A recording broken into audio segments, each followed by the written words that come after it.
Alright everyone, let's talk about The Surge, but first, please hit the bell for notifications, like and subscribe. So, The Surge is very much a Dark Souls-like game, and to talk about this game, I have to refer to Dark Souls. It's just simple. Now, this game thrusts you into a situation where you go from someone that's applying for a job at a factory, and something goes wrong. Now, like a Souls game, plays very similar, and the game world itself works the same, so each area basically reconnects to itself via different doors or hidden doors. So basically each level loops within itself, and you open up shortcuts to areas from before so you can get back to your home base a lot quicker. Very much like Dark Souls, and the environments are really cool in this. The combat in this game is probably the best part of it. Now, looking at this game, you can see it looks like a Dark Souls game. It looks like Lords of the Fallen, the way it pretty much combat works, right? You can say that.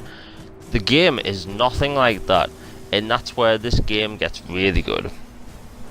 In Lords of the Fallen, in Dark Souls, you can move, block, hit, and then have a heavy hit, right? And you can parry. In this game, it doesn't work like that. You can't move and block at the same time. You have no shield.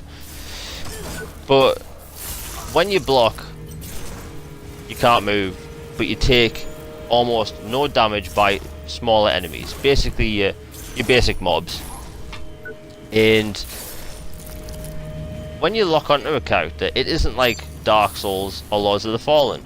You actually aim for each body part. You can either go for the head, the arms, the legs, or the body itself. But that's not where this gets really interesting. Other than just locking onto a character's limb, head, or body, they can either have armor or not have armor on.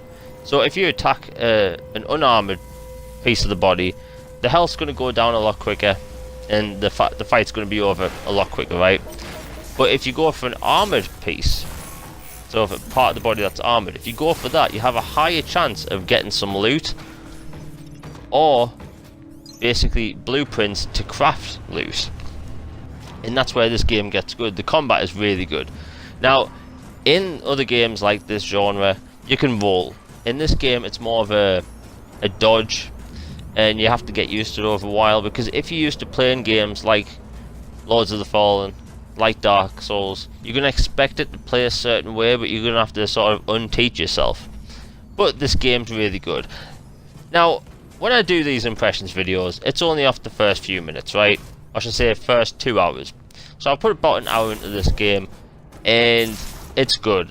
Like I said, it's what you kind of expect, but the combat just mixes it up a bit. The bosses in the game feel quite punishing at first, the first boss at least. Pretty punishing early on. The game doesn't really describe a lot to you about how upgrading, crafting, and leveling up works. In that aspect, this game doesn't really teach you much, but you're just going to have to get used to it. Now, with these types of games, you're going to be going through the same area over and over again to basically grind, how you would in other games like this. But, like I said, the game at first, it just throws you into the situation, and there's too many enemies, so you're going to have to be cautious. But I'm having a blast with the game, and I highly recommend it for people that like these types of games. Anyway, if you enjoyed the video, hit like and subscribe, hit that bell for notifications. I'm out doing more E3 videos this week. Have a good one.